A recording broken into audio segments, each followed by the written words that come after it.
This experiment was with a zinc atom, projected atom. It was ionized.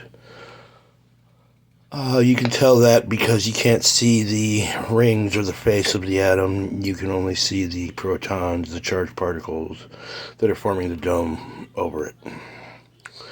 The black dots you're seeing, those are electrons. The white dots that appear every so often are positrons.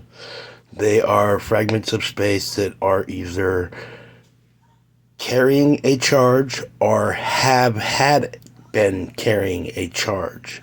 That's what an electron is. It's something that had a charge, but then that charge was removed and it no longer has a charge. That's what negative is. Okay? The positrons are orbiting. They're just picking up charge and dropping it off just like the electrons are as they orbit through the atom. The reason the electrons, this hung me up for quite a while, but the electrons are just like when the energy was initially made by mass squared. The electrons are what occurs when protons occupy or try to occupy the same space as each other.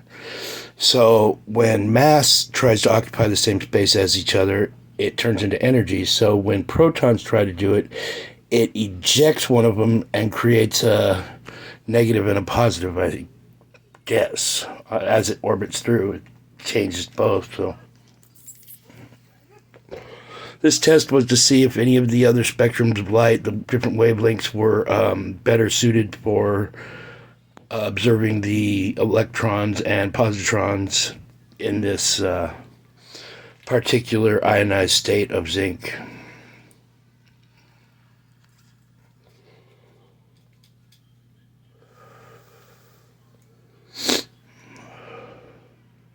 Please excuse me, I'm getting a cold.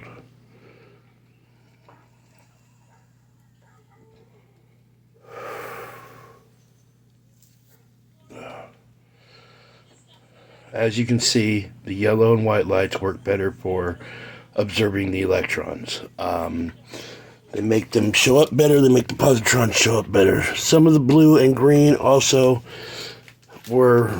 made the electrons and positrons visible. There you see them right there. This is another experiment. This is just the observations of a projected atom from a DC motor rotator. Here you see it zoomed in. I'll show you the structure of an atom. This is the face, what I call the face. In the center you see the core. Around the core, that area where it doesn't look like anything is, it's kind of darker, but it's not black. It's not where light's being absorbed, it's just the lack of anything else being there. That's where the space inside the atom is connected to the space on this side of the atom. Okay, so the space being compressed inside the atom connects to the space outside the atom right there. Now when it becomes ionized, a dome forms over this, and it narrows that. It probably stays about the same, I suppose. But it would compress space a lot more. And there's a close-up of the core.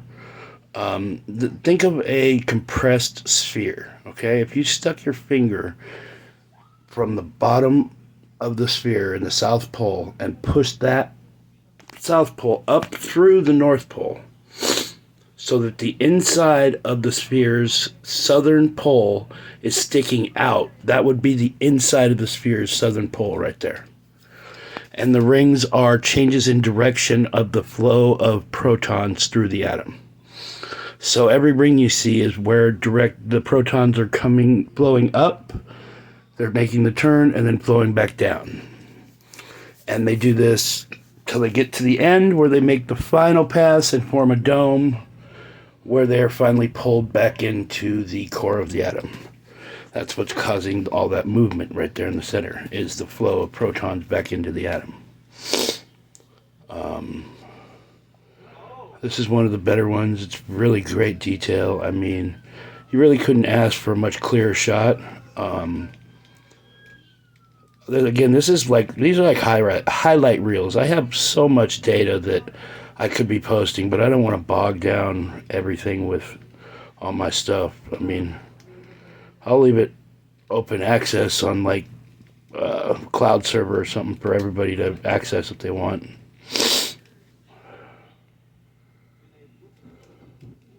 So E equals m squared.